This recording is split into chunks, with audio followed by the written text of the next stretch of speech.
Então, o que eu vou fazer nesse livro é uma crítica à teoria geral do direito e não uma teoria geral do direito marxista. Então, com isso, ele saiu batendo em todo mundo. Vocês imaginam a treta?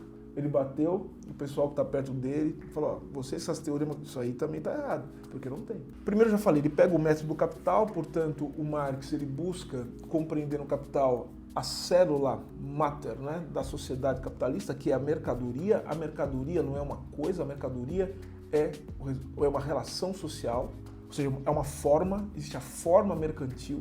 Então, quer dizer, as relações sociais do capitalismo, elas são relações que têm como base a troca mercantil. E aí é necessário que os sujeitos, que os indivíduos que vão se constituir como sujeitos da troca, eles tenham certos atributos, que são atributos, que aí vai entrar a questão, que são atributos que vão funcionar justamente para que a troca se torne possível.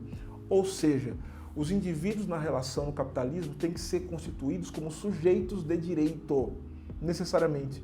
O que significa isso? Significa dizer o seguinte, que no capitalismo todos devem se constituir, até por uma questão, né, de sobrevivência, uma questão de sustento material, se constituir como proprietários. Proprietários do quê? Proprietários da própria liberdade, para que possam justamente estabelecer o circuito de troca. Então vejam que o Pachucano está dizendo o seguinte, a célula mater do direito, ou da teoria geral do direito, é o sujeito de direito. O direito, portanto, tem que ser compreendido não apenas como ideologia, nos termos de que é um conjunto de abstrações. O direito é uma relação social, tal qual a mercadoria é.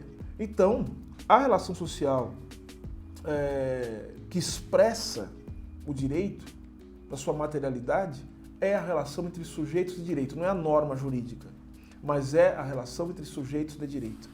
Nesse sentido, o Pachucano está dizendo o seguinte, que a forma jurídica da troca, ela tem uma equivalência, que é a forma mercantil. Vou explicar em outros termos. Se a gente quiser trocar mercadoria, a gente vai precisar de um equivalente geral das mercadorias, né? Para permitir as trocas, que é o dinheiro.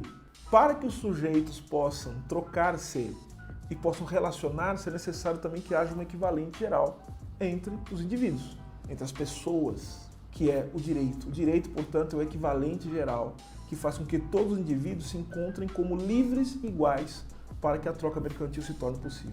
Dá um nó na cabeça da gente, né? Para explodir, porque as consequências disso são terríveis. A consequência é, o direito é troca, inclusive o direito penal. O que você troca? Uma conduta por uma pena. É equivalência, a relação de equivalência, de troca.